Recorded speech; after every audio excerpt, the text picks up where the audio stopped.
bought a 1962 Ford F100 Unibody.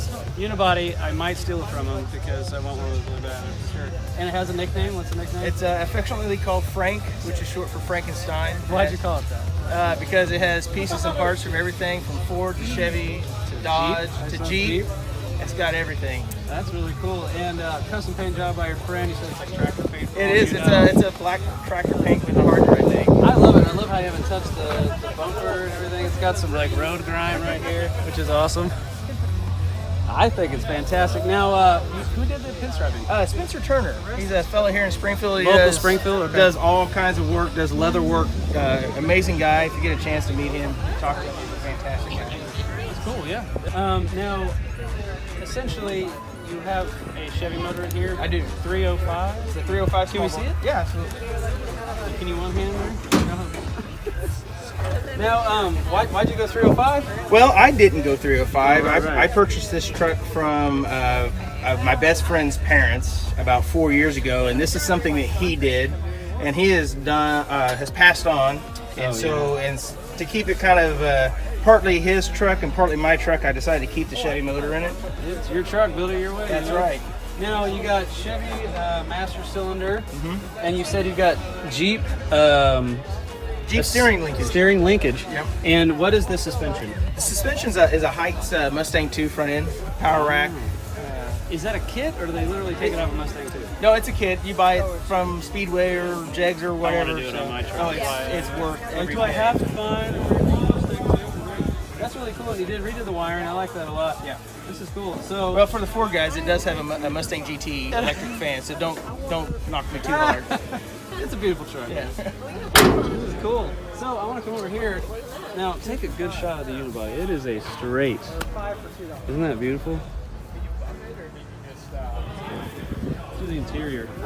You mind if I open the door? Go for it.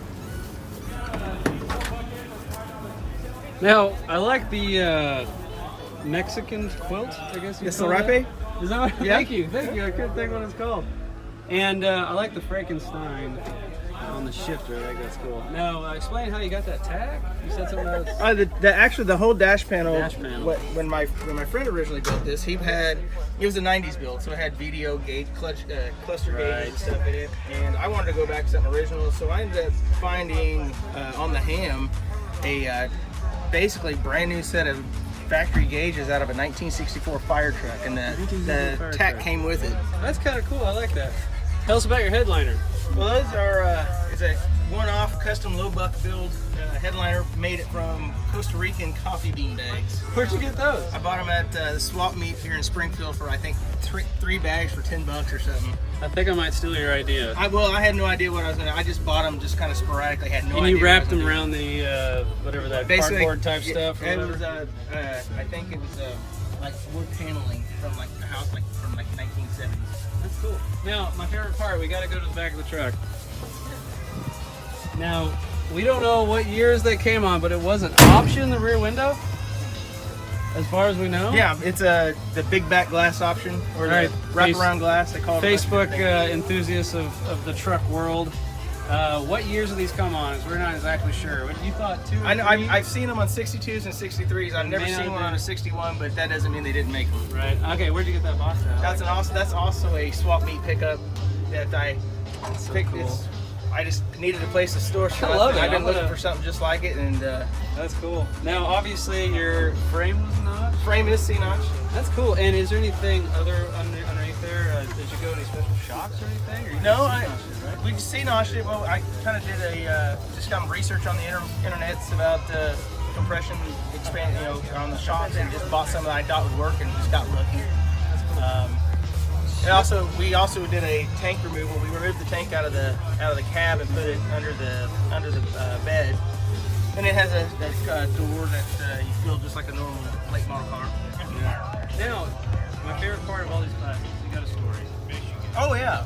So you mentioned your So my best friend purchased this truck when we were in 8th grade from another friend's grandpa, and his dad owned a shop in Aurora. I'm from Aurora, Missouri. And his dad owned the shop, and so they put it in the basement. He basically worked on it from 8th grade up until our freshman year in college, when he finally got it on the road. And it was totally a low buck build. I mean, we we even have a special name for the half-assedness of it. We called it Josh Tina. His name is Josh, and so we kind of play on words with the Tina and Josh. That's awesome. But so he ended up passing away, probably about 5 or 6 years ago. And it sat in his mom and dad's driveway for 3 years. It just broke my heart. We had all these great memories and stuff. And so I made him an offer. They accepted it. I bought it, and it's all been downhill from there. I can tell just by looking at it is that you're sort of holding on to whatever essence your friend left of building this, making it his, and you're keeping it that way. Oh, absolutely. With your own touch, though, and I like that. Oh, yeah. Well, you got to make it safe one. So. Exactly. There is that, too. Thank you so much, man. No This problem. is a great truck. Appreciate it. See you guys.